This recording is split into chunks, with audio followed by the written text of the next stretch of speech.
Ce cycle de conférences, en effet, il s'appuie sur ce livre, Journal de crise, qui raconte les 2 années d'exercice gouvernemental au budget et aux finances. Et la scène que je raconte et que vous évoquez, c'est une scène qui se déroule au mois de novembre 2011, où on a, je crois on peut le dire, entre le G20 qui était sous présidence française à Cannes et qui a vu tomber le gouvernement grec et le gouvernement italien, avec Papandréou et Berlusconi, et le traité dit Merkel-Sarkozy, qui n'était pas encore signé, puisqu'il est signé au mois de décembre. On a eu un mois de novembre où, au fond, les marchés se sont retirés quasiment définitivement d'un système de prêts et de créances auprès des différents États, y compris pour la France. Nos taux d'intérêt, nos spreads ont monté de manière très nette. Tous les pays européens ont monté, à l'exception singulière de l'Allemagne. Et tout ce que l'on avait mis en place à l'époque pour essayer de sauver la Grèce, de plans d'aide en plan de sauvetage, de renégociation de dettes, en effacement de ces dettes, ne fonctionnait pas. Et on était au bord de la catastrophe. La catastrophe, c'est quoi? C'est la Grèce qui constate qu'elle ne peut pas rembourser ses créanciers. C'est la Grèce qui dit « je ne peux pas tenir ». Ce sont les créanciers qui disent à la Grèce « de toute façon, une dette, ça se rembourse, on ne peut pas vous la couper en 2, ou même en 3, ou même en 4 ». Et donc, conséquence, vous sortez de la zone euro. La Grèce sortant de la zone euro crée un phénomène cataclysmique à l'échelle internationale et donc menace la monnaie européenne. Et on s'est mis en situation, à travers cette réunion, de réfléchir à ce que pouvait représenter une sortie de la Grèce de la zone euro et le constat par la Grèce de ne pas pouvoir rembourser ses créanciers, dont la France. Et donc nous avons d'abord étudié combien coûtait la sortie de la Grèce pour la France. 70 milliards en net, plus à peu près l'équivalent pour toutes les banques et les assurances qui ont prêté de l'argent au gouvernement grec, donc de l'ordre de 130 à 140 milliards. 130 à 140 milliards, c'est 5 à 6 points de PIB, c'est 5 à 6 points de croissance. Quand vous savez qu'on en produit 0,2, 0,3 en ce moment, vous imaginez le coût général pour l'économie française sur la seule sortie de la Grèce et sur le seul fait que la Grèce ne remboursait pas. Et derrière, le phénomène domino, c'est-à-dire la peur des gens, la panique, les bank runs, les gens qui vont dans leurs agences bancaires, qui récupèrent l'argent, qui effondrent le système bancaire. Et que fait l'État? Et que fait le ministre des Finances? Ça a été probablement, comme je le dis dans ce livre, la nuit la plus épouvantable. Ça a été probablement le mois le plus exigeant pour tous les ministres des Finances de cette période. Beaucoup s'est joué dans la relation entre Merkel et Sarkozy. Beaucoup a reposé sur le traité d'intégration budgétaire.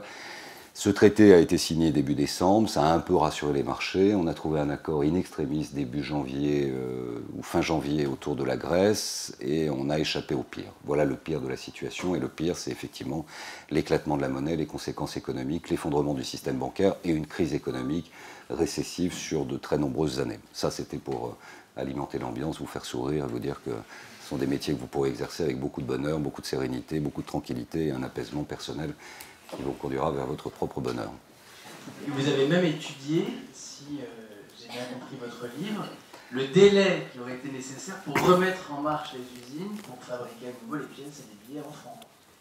Oui, parce que oui, parce que là, quand on dit l'éclatement de la zone euro, il faut considérer que la monnaie tombe, mais elle ne tombe pas du jour au lendemain.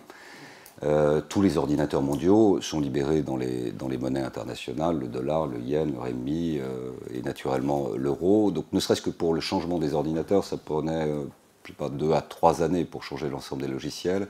La fabrication d'une nouvelle monnaie également. Il ne s'agit pas de dire on reprend le franc, on n'a plus de francs, il faut les fabriquer. Il ne s'agit pas de dire les autres pays vont reprendre leur monnaie nationale, tout ça est très compliqué.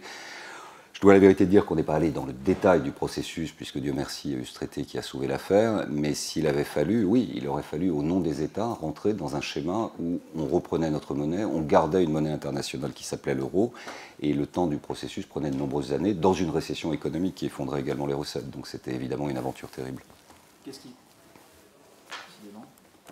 qui se serait passé à ce moment-là pour les Français dans leur quotidien ? La première conséquence d'une crise majeure comme celle-ci, je ne peux pas dire qu'elle est complètement écartée. Il faut voir ce qui se passe en Italie. On a encore un problème de dette, mais on y viendra dans l'analyse de la crise. Mais l'économie, c'est très psychologique. Je veux dire, vous pouvez le mettre en équation, vous allez intégrer les grandes écoles de commerce, de gestion, peut-être même d'ingénieurs, on vous mettra tout ça en équation, en microéconomie, en macroéconomie, mais au final, ça reste quand même, il ne faut jamais l'oublier, des décisions humaines. Des choix d'investissement pour des chefs d'entreprise, des prises de risques pour des actionnaires et des choix économiques pour des particuliers. Et le premier choix économique d'un particulier qui a peur, c'est de sortir de chez lui très tôt, d'attendre l'ouverture de son agence bancaire et de récupérer son argent. Si tout le monde fait ça au même moment, ce qui s'est passé dans l'histoire économique, évidemment dans les années 30, mais dans une période plus récente avec une banque Northern Rock, où il y a eu une peur panique et tout le monde est allé à la même heure défiler dans son agence bancaire pour récupérer sa monnaie. La monnaie sont les actifs de la banque.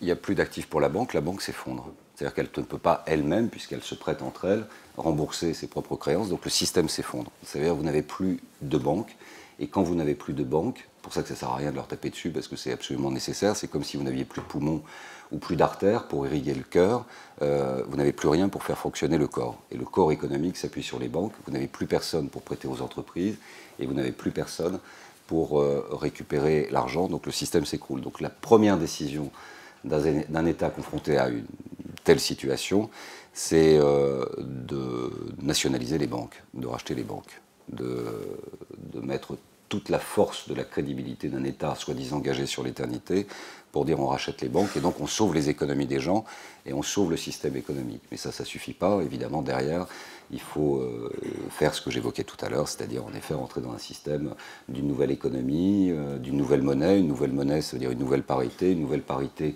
dans des économies effondrées sont des dévaluations de 30-40%. Donc l'État se désendette très rapidement, mais les particuliers voient leur patrimoine s'effondrer complètement aussi, de la même proportion, 30 ou 40%. Donc c'est vraiment le chaos total et absolu. C'est ce qui s'est passé dans les années 30 pour partie. C'est ce qui aurait pu se passer si on n'était pas parvenus les uns les autres à créer les conditions du sauvetage de l'euro. C'est ce qui peut encore se passer tant que les États, notamment membres de la zone euro, seront à un niveau d'endettement aussi excessif et dépendront autant des marchés, c'est-à-dire autant des nouveaux banquiers modernes qui leur prêtent de l'argent pour financer leur politique publique.